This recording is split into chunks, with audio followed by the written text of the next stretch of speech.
Hi guys, it's Miss Ayers. Here's some tips on your research paper.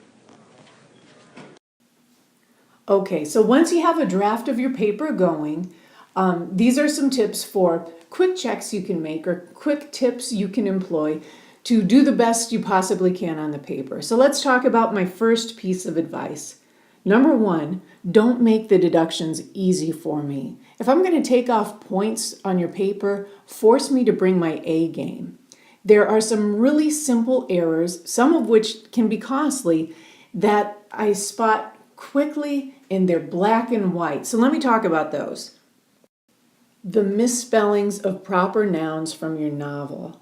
I realize that the papers you're writing have character names and place names that may not be, familiar to us. Names like Meursault or Ikemefuna. Those are not names like Jake and Bill. But remember, you're supposed to be an expert in this novel. You've had a whole quarter to devote to this assignment and to really familiarizing yourself with this work.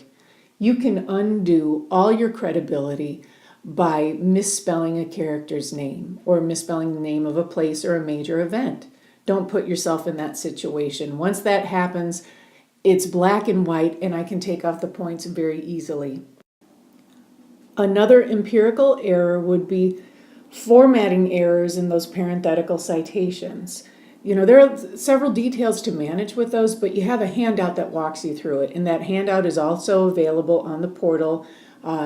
Worst case scenario, you can't access that stuff. You can look at MLA style on an internet search and figure out the proper formatting for that. So those are errors that are easy to spot. Try to avoid them. Have an MLA heading on your paper, for crying out loud. It's 4 lines, double spaced, upper left corner of the paper. Your name, then my name, then the class name, then the due date of the paper. That's going to be the first thing I see, and if you make a mistake there, I'm going to notice it right away. Don't do that. And the last easy deduction I can think of would be for errors in verb tense. These are easy errors to commit, and fortunately they're not very costly.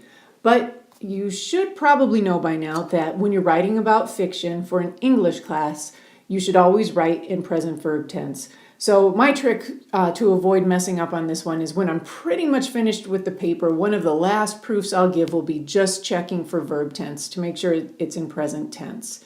So those are the simple deductions I can make. And like I said, they're black and white, they're inarguable, and they don't require a lot of work on my part. Don't make my job that easy, guys. Next tip, make sure that your works cited page is actually a works cited, not a bibliography. So a bibliography is a list of sources that you might have consulted in a paper, but you don't necessarily have to have cited all of them. A works cited means you have cited these sources within your paper. So let me show you what I mean. Here's a screenshot of an old paper. So I'm reading your paper and I get to a cited source, Krieger, 276. I read a little further. I see, Hagopian, 272. What I'm going to do then is turn to your works cited page. On that works cited page, I'll be looking for the sources I just encountered as I read the paper. So exactly what I'm looking for. There's Krieger and there's Hagopian. So when you get your paper returned to you, if you've done your job well, you should see check marks all over your works cited page. If at the end of the paper there are sources on the works cited that don't have check marks next to them, that means they weren't cited within the paper, or they were cited so inaccurately I couldn't locate them on the works cited page. Or if there were sources within the paper not found on the works cited page, also a problem. When the works cited page is inaccurate, the biggest problem with that is it looks like an attempt to be dishonest. It looks like an attempt to pad sources into your paper. I don't think that's usually what's occurred. I think it's usually an ignorant mistake.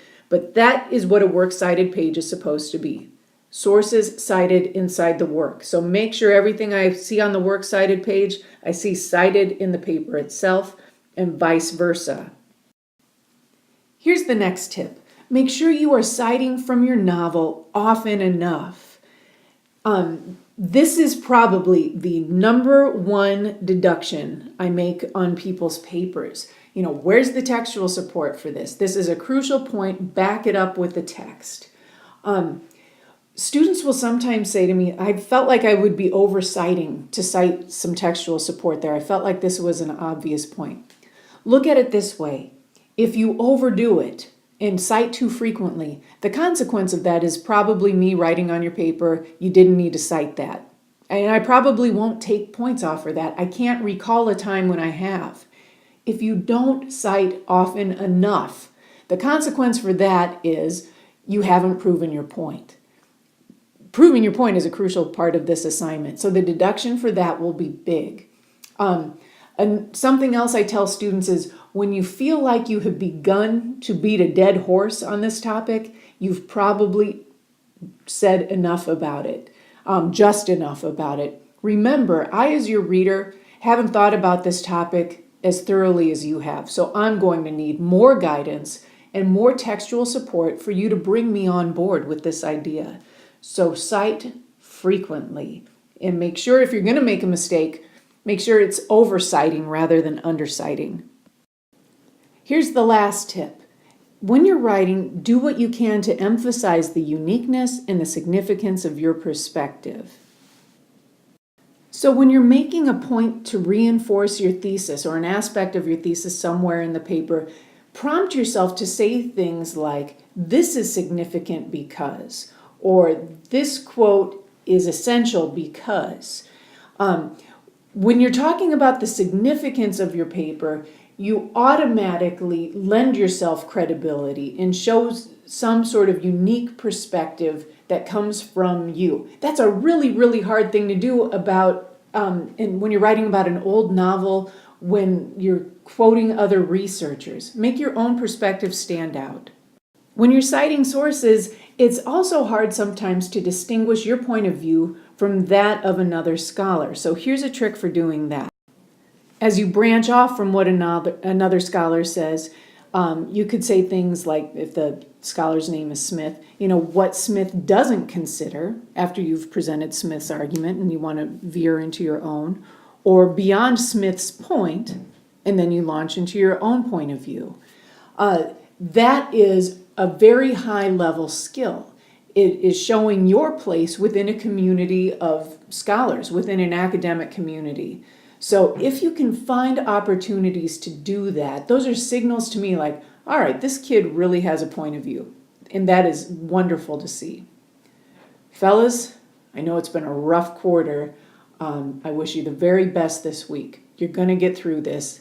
And by the end of this week, you are going to feel so good to have this under your belt. Good luck.